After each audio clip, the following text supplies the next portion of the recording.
Hi everyone, welcome to my kitchen. In today's recipe, I'm going to show you how to make paneer. Paneer is one of those really basic ingredients in every North Indian kitchen, and it's comes in really handy when you know how to make paneer or when you don't get paneer outside in the market. Okay, paneer is extremely simple to make. All you need is fresh whole milk. The Tetra Pak milks will not work because it doesn't give that nice soft texture. So you have to buy the packet milk, and you know, I use toned, which is like a 4% milk. You can use whole milk as well to get a nice thick rich paneer, but 2% to 4% milk will also work well. And along the way, I'm going to show you what are the different things and stages of the paneer process from the chena, and what are the things that you can do with it, and then finally how to actually press the paneer and cut it into pieces. So without wasting any time, let me show you how to make paneer. So the first thing that you need to do is take some milk, pre-boiled milk. So when making paneer, you have to ensure that it is already boiled, and then the second boil that you do is what you make paneer with. So I have with me 3 liters of milk here, and I'm going to allow it to boil briskly, and the moment you start seeing the milk getting bubbly, that's when you're going to add the lemon juice, which is going to curdle the milk and then make it into paneer. So the proportion of milk to lemon juice is, for every liter of milk, you use 1 whole lemon, which is approximately 1 tablespoon, and just a little bit more is the lemon juice that you would use. So I'm going to be using close to about 4 lemons, depending upon the size of lemons and how many tablespoons of lemon juice you get. So I'm going to allow the milk to come to a brisk boil, and the moment I start seeing bubbles, I'm going to add in the lemon juice, and that's when I'm going to show you how the milk curdles, and then it forms chena, and the whey also separates. So let me just bring it to a boil.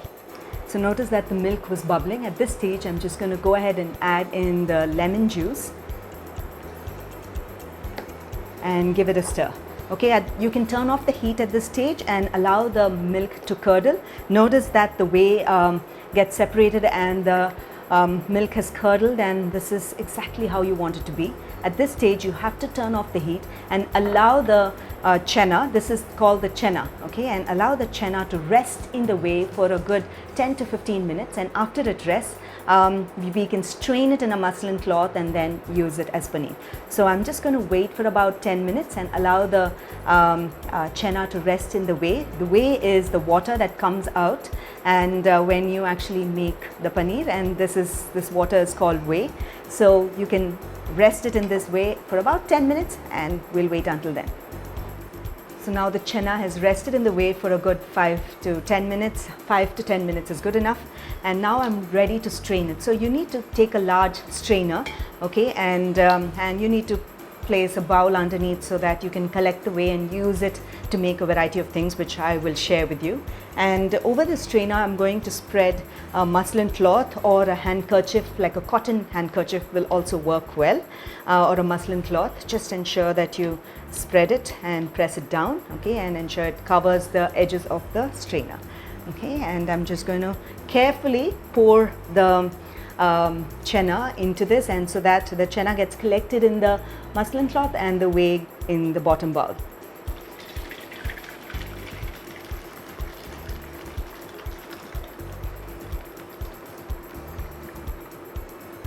So I'm going to allow the whey to sort of completely drain out, and just shake it up a little bit, the muslin cloth, so that you can sort of jiggle all the whey and the chena a little bit and make it come closer together, right? So that's what I'm going to do, and also form like a shape to make the paneer. Take a small ladle and then push all the chena down.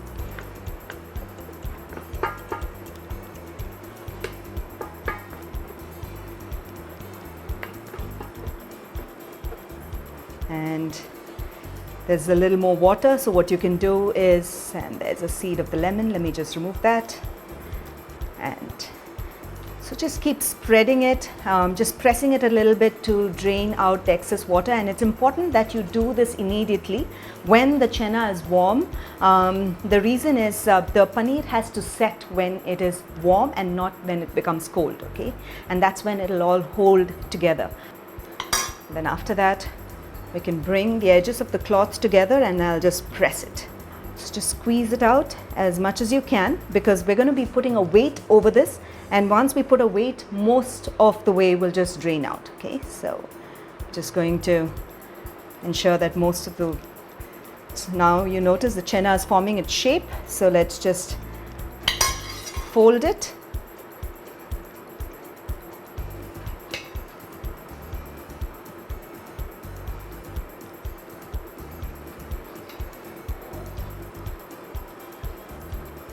So now that I've folded it, it's nice and warm still. At this stage, I'm going to transfer this to a plate, and after that, put a weight over it, and I'm going to show you the various steps to that. And when you put a weight, it'll continue to drain out the excess water and the whey, and you need to ensure that you're collecting it so that it falls down onto another plate. So I'm just going to show you just that.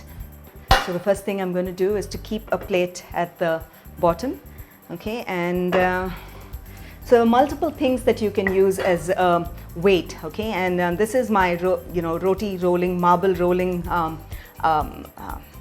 patlo, right, and this is my pestle and mortar, which is really heavy, okay, and what I'm going to do is to place this over it and place my chenna over it. So the whey is going to collect at the bottom in the plate, and place the chenna, which is the paneer, over this, and then put a weight on top of this.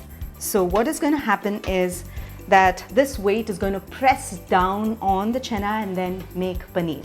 After about 2 hours, you'll notice that the paneer is well set and it's nice and firm, and most of the whey would have got collected at the bottom plate, and you know that your paneer is ready, and that's it. So I'm just going to wait for 2 hours and allow my paneer to set, and so this is done. So now, before I proceed to show you how the paneer is done after about 2 hours, what I wanted to share with you was before we wrapped it up into a cloth to make the paneer. So that is called the chenna, right? So the chenna can be used in multiple different ways. If you don't wish to be making a paneer and cutting it into pieces, then you can actually use it just like that to make sabzis, or to even eat it along with some sugar or honey, like toss the chenna along with some sugar and then have it as a protein snack. Or you can crumble up the chenna and then make your koftas, malai koftas. You can use it in your paneer parathas. You can use it to make a wrap, you can use it to make paneer burji, and you can make a lot of those things with the chenna, right? So chenna is nothing but non-shaped form of paneer, right?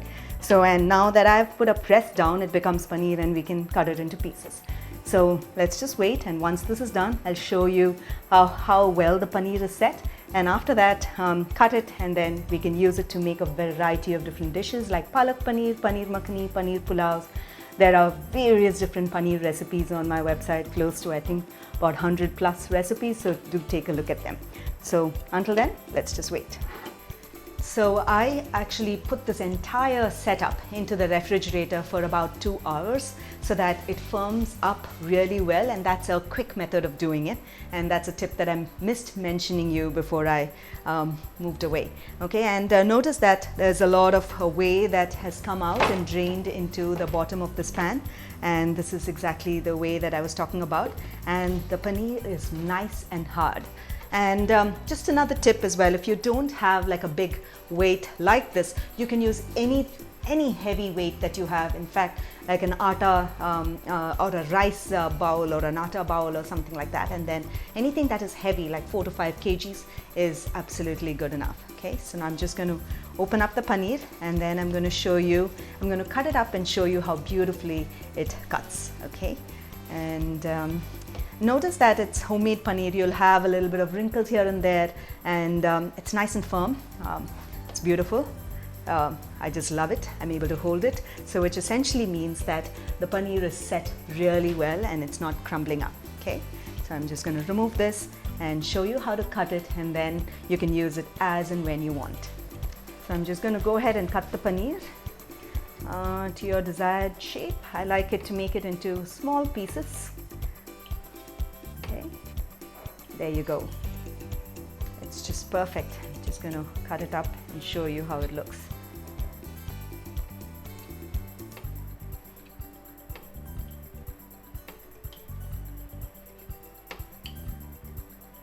And here's how the paneer looks, and I think it looks just perfect. So there's just one tip that I wanted to share with you before I end the video, is that in the beginning I mentioned that you need to use the packet milk that you get in India. But if you're living in another country, which is like a pasteurized packet milk, but not the Tetra Pak, right? So, but if you're living in another country, you get the homogenized as well as the pasteurized milk, which is very different. So in that case, you should try to use organic milk, because the paneer you get from organic milk tastes much better and also forms a good chena for the paneer. Okay, so that's it. So I hope you enjoyed watching this recipe of how to make paneer at home. It's really simple. The making of chena, which is the one prior to paneer, is very simple, right? The most important thing is to ensure that you actually drain out all the water and find a good heavy weight to sort of put the paneer over, so that it gets a nice good consistency of a paneer, so you can cut it up. So I hope you get to make this recipe of paneer at home and then use it across various different recipes, from making your paneer tikka masala, paneer makhani, palak paneer, paneer pulaus, paneer biryani, and so on and so forth. And when you do make this paneer at home, do take a snapshot of it. Tag me across all your social channels, because I love to hear from you. So until then, until next time, happy cooking and healthy eating.